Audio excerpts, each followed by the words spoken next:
जय हिंद दोस्तों, नमस्कार दोस्तों। आज हम चर्चा करेंगे भारत के भौतिक स्वरूप से आगे बढ़ते हुए हिमालय पर्वत श्रेणी पढ़ा चुके हैं। उसके बाद आज चर्चा करेंगे भारत का विशाल मैदान। किसकी चर्चा करेंगे? भारत का विशाल मैदान। तो शुरू करते हैं भारत का विशाल मैदान।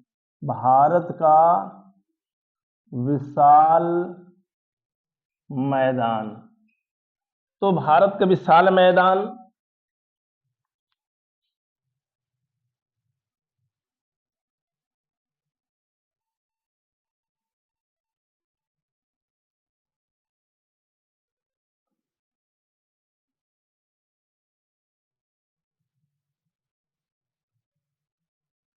भारत के विशाल मैदान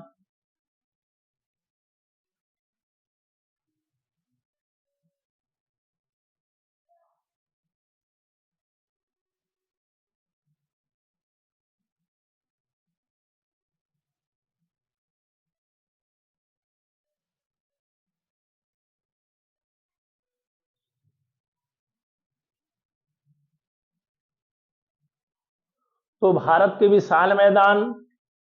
भारत का विशाल मैदान देखते हैं।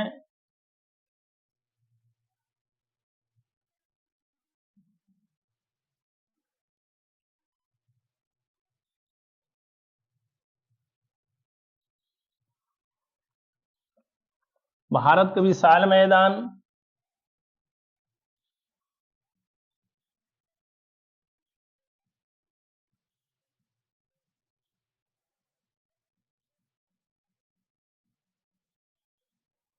भारत का विशाल मैदान तो भारत का विशाल मैदान हिमालय पर्वत श्रेणी के नीचे तराई भाग से और प्रायद्वीपीय पठार के ऊपर वाले भाग और इधर इधर पश्चिम में थार मरुस्थल यानी अरावली पर्वत श्रृंखला के इस इधर वाले भाग और ब्रह्मपुत्र नदी के बीच वाले भूभाग को भारत का विशाल मैदान कहा जाता है। भारत के विशाल मैदान का निर्माण हिमालय नदियों द्वारा लाए गए, जैसे गंगा नदी, सतलज नदी, सिंधु नदी और ब्रह्मपुत्र नदी और उसकी सहायक नदियों द्वारा मिट्टी गाड़ सिल्ट के जमा कर देने से भारत के विशाल मैदान का निर्माण हुआ है। और प्रायद्वीपीय पठार से जो नदियां हैं, सोन नदी, चंबल नदी आदि नदियों के द्वारा प्रायद्वीपीय पठार से अपने मिट्टी गाद को जमा कर देने से भारत के विशाल मैदान का निर्माण हुआ है। तो भारत के विशाल मैदान का निर्माण हुआ। भारत के विशाल मैदान का कुल क्षेत्रफल कितना है? तो भारत के विशाल मैदान का कुल क्षेत्रफल है 7 लाख वर्ग किलोमीटर। 7 लाख वर्ग किलोमीटर कितना एरिया है? लगभग 7 लाख वर्ग किलोमीटर के क्षेत्रफल में भारत का विशाल मैदान है। भारत के विशाल मैदान में ही दुनिया की सबसे ज्यादा जनसंख्या निवास करती है। भारत के विशाल मैदान में दुनिया की सबसे अधिक जनसंख्या निवास करती है और भारत के विशाल मैदान में ही दुनिया की सबसे ज्यादा उपजाऊ भूमि कौन सी है? भारत का विशाल मैदान है। भारत के विशाल मैदान को मुख्यतः 4 भागों में बांटा गया है। भारत का विशाल मैदान, जो भारत का विशाल मैदान है, उसको 4 भागों में बांटा गया है। कितने भागों में? 4 भागों में। पहला कौन सा भाग है? तो पहला है भाबर प्रदेश। भाबर प्रदेश। दूसरा प्रदेश कौन सा है? तराई प्रदेश। तराई प्रदेश। और तीसरा भाग कौन सा है? बांगर प्रदेश, बांगर प्रदेश। और चौथा भाग है खादर प्रदेश, खादर प्रदेश। तो भारत के विशाल मैदान को कितने भागों में बांटा गया है? 4। भाभर प्रदेश, तराई प्रदेश, बांगर प्रदेश और खादर प्रदेश, 4 भागों में बांटा गया है। तो भाभर प्रदेश किसे कहा जाता है? भाभर प्रदेश हिमालय नदियों द्वारा लाए गए कंकड़, पत्थर, बजरी से निर्मित जो मैदान होता है, जो क्षेत्र होता है, भाभर प्रदेश कहलाता है। भाभर प्रदेश में के जो प्रदेश होता है, इसके ऊपर जल ठहरता नहीं है, क्योंकि बड़े बड़े कंकड़ पत्थर होते हैं, पानी तुरंत नीचे जमीन में सोख लिए जाते हैं। इस प्रदेश में ये प्रदेश खेती के लिए उपयुक्त नहीं माना जाता है। इस प्रदेश में जो नदियां होती हैं प्रायः विलुप्त हो जाती हैं, ठीक। और इस संपूर्ण प्रदेश को भाभर प्रदेश कहा जाता है। उसके बाद कौन सा प्रदेश है? तराई प्रदेश। भाभर प्रदेश के निचले वाले भाग को तराई प्रदेश कहा जाता है। जो तराई प्रदेश होता है, ये मुख्यतः वर्षा का जल, नहरों का जल, नदियों का जल या बर्फ के पिघल जाने से जल या वर्षा का जल इकट्ठा हो जाता है और दलदली क्षेत्र का निर्माण होता है। इन प्रदेशों में बहुत सी वनस्पतियां और जीव जंतु पाए जाते हैं। इस प्रदेश को तराई प्रदेश कहा जाता है, ठीक। तराई प्रदेश के बाद कौन सा प्रदेश होता है? बांगर प्रदेश। बांगर प्रदेश जो होता है, पुरानी जलोढ़ मिट्टियों से निर्मित मैदान या क्षेत्र को बांगर प्रदेश कहा जाता है। वर्तमान में जहां नदियों के इर्द गिर्द जो गांव होते हैं, गांव वाला क्षेत्र क्या कहलाता है? बांगर प्रदेश कहलाता है। और चौथा क्या है? खादर प्रदेश। यह नदियों द्वारा हर वर्ष लाई गई मिट्टियों से जो क्षेत्र बना होता है, खास करके नदियों के घाटियों वाले क्षेत्र को खादर प्रदेश होता है। यह सबसे उपजाऊ वाला प्रदेश माना जाता है। तो ये था भारत का विशाल मैदान। तो भारत का विशाल मैदान की चर्चा एक बार और रिवीजन हो जाता है। तो भारत का विशाल मैदान यानी हिमालय पर्वत श्रेणी के नीचे और प्रायद्वीपीय पठार के ऊपर उत्तर में जो बीच वाला क्षेत्र है, भारत का विशाल मैदान कहलाता है। भारत के विशाल मैदान का कुल क्षेत्रफल कितना है? 7 लाख वर्ग किलोमीटर है।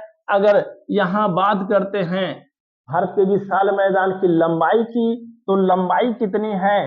2400 किलोमीटर है। कितनी है? 2400 किलोमीटर। अगर इसकी चौड़ाई की चर्चा करते हैं, चौड़ाई की चर्चा करेंगे तो चौड़ाई कितनी है?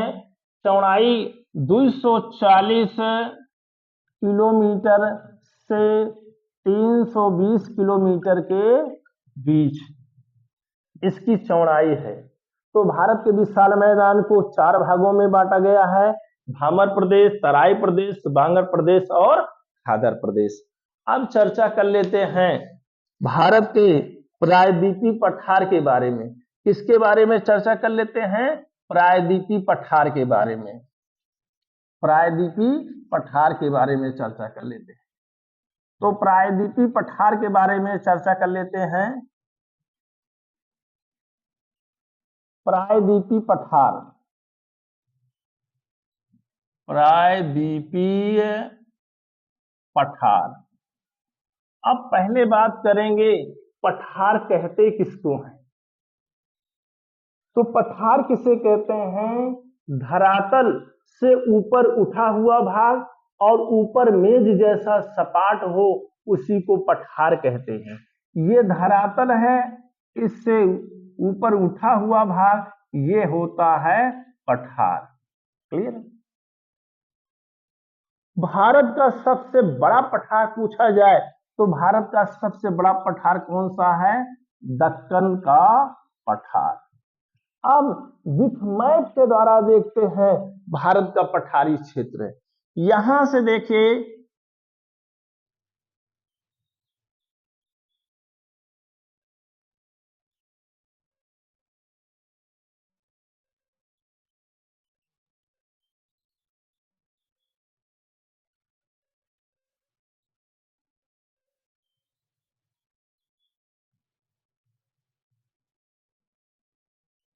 ये भारत का प्रायद्वीपीय पठार है। भारत का ये प्रायद्वीपीय पठार। अब यहां पर गंगा यमुना का जो तराई क्षेत्र है वहां से, और यहां पर भारतीय मरुस्थल और तीनों तरफ समुद्र से घिरे हुए भाग को प्रायद्वीपीय पठार कहते। और जो अमरकंटक से नर्मदा नदी निकलती है प्रायद्वीपीय पठार को दो भागों में बांट देती है। यहाँ पे अमरकंटक है तो अमरकंटक से निकलने वाली नदी क्या होती है? नर्मदा नदी। और प्रायद्वीपीय पठार को दो भागों में बांट देती है। ऊपर वाले भाग को मध्य उच्च भूमि और नीचे वाले भाग को दक्कन का पठार कहा जाता है। इस वाले भाग को क्या कहा जाता है? इस वाले भाग को कहा जाता है मध्य उच्च भूमि। मध्य उच्च भूमि। और इस वाले भाग को क्या कहा जाता है? दक्कन का पठार। ठीक। अब देखिए, यहां पर देखते हैं कौन सा पठार है। तो यहां पे है,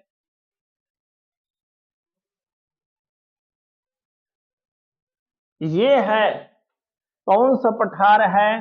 तो ये है मालवा का पठार। कौन सा पठार है? मालवा का पठार।